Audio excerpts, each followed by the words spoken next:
ಸ್ನೇಹಿತರೆ, ಎಪಿಎಲ್ ಕಾರ್ಡುಗಳ ರದ್ದತಿ ಬಗ್ಗೆ ಆಹಾರ ಇಲಾಖೆ ಹೇಳಿದ್ದೇನು? ರಾಜ್ಯದಲ್ಲಿ 2024ರ ಸೆಪ್ಟೆಂಬರ್ 2ರವರೆಗೆ 25,13,798 ಎಪಿಎಲ್ ಕಾರ್ಡುಗಳಿದ್ದವು. ನವೆಂಬರ್ 16ರಂದು 25,62,566 ಕಾರ್ಡುಗಳಾಗಿವೆ. ಅನರ್ಹ ಬಿಪಿಎಲ್ ಕಾರ್ಡುಗಳನ್ನು ರದ್ದುಗೊಳಿಸುವ ಕಾರ್ಯ ಕೈಗೊಂಡಿರುವ ಪರಿಣಾಮ ಕೆಲವು ಬಿಪಿಎಲ್ ಕಾರ್ಡುಗಳನ್ನು ಎಪಿಎಲ್ ಕಾರ್ಡುಗಳಾಗಿ ಪರಿವರ್ತಿಸಿರುವುದರಿಂದ 48,768 ಕಾರ್ಡುಗಳು ಹೆಚ್ಚಳವಾಗಿವೆ. ಕೆಲವು ದಿನಪತ್ರಿಕೆಗಳಲ್ಲಿ ಕೆವೈಸಿ ನೋಂದಣಿ ಮಾಡಿಕೊಳ್ಳದ ಈ ಎಪಿಎಲ್ ಕಾರ್ಡುಗಳನ್ನು ರದ್ದುಗೊಳಿಸಲಾಗುತ್ತಿದೆ ಎಂದು ವರದಿಯಾಗಿದೆ. ಆದರೆ ಆಹಾರ, ನಾಗರಿಕ ಸರಬರಾಜು ಮತ್ತು ಗ್ರಾಹಕ ವ್ಯವಹಾರಗಳ ಇಲಾಖೆಯು ಎಪಿಎಲ್ ಕಾರ್ಡುಗಳ ರದ್ದತಿಗೆ ಯಾವುದೇ ಸೂಚನೆ ನೀಡಿಲ್ಲ, ಈವರೆಗೆ ಯಾವುದೇ ಎಪಿಎಲ್ ಕಾರ್ಡುಗಳನ್ನು ರದ್ದುಗೊಳಿಸಿಲ್ಲ ಎಂದು ಸ್ಪಷ್ಟಪಡಿಸಿದೆ. ರಾಜ್ಯದಲ್ಲಿ 22 ಲಕ್ಷ ಬಿಪಿಎಲ್ ಕಾರ್ಡುಗಳು ರದ್ದಾಗಿವೆ ಎಂದು ಸುದ್ದಿ ಪ್ರಕಟವಾಗಿರುವುದು ಸತ್ಯಕ್ಕೆ ದೂರವಾಗಿದ್ದು, ಈ ರೀತಿಯ ಕ್ರಮವನ್ನು ಈವರೆಗೆ ಕೈಗೊಂಡಿರುವುದಿಲ್ಲ ಎಂದು ಈ ಮೂಲಕ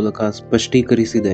ರಾಜ್ಯದಲ್ಲಿ 22 ಲಕ್ಷ ಬಿಪಿಎಲ್ ಕಾರ್ಡುಗಳು ರದ್ದಾಗಿವೆ ಎಂದು ಸುದ್ದಿ ಪ್ರಕಟವಾಗಿರುವುದು ಸತ್ಯಕ್ಕೆ ದೂರವಾಗಿದ್ದು, ಈ ರೀತಿಯ ಕ್ರಮವನ್ನು ಈವರೆಗೆ ಕೈಗೊಂಡಿರುವುದಿಲ್ಲ ಎಂದು ಈ ಮೂಲಕ ಸ್ಪಷ್ಟೀಕರಿಸಿದೆ. ಸ್ನೇಹಿತರೆ, ಈ ಇನ್ಫಾರ್ಮೇಶನ್ ನಿಮಗೆ ಹೆಲ್ಪ್ಫುಲ್ ಆಗಿದೆ ಅಂತ ಅನ್ಕೊಂಡಿದ್ದೀನಿ. ವಿಡಿಯೋ ಇಷ್ಟ ಆದರೆ ಲೈಕ್ ಮಾಡಿ, ಶೇರ್ ಮಾಡಿ, ಸಬ್ಸ್ಕ್ರೈಬ್ ಮಾಡಿ. Thank you. ಜೈ ಹಿಂದ್.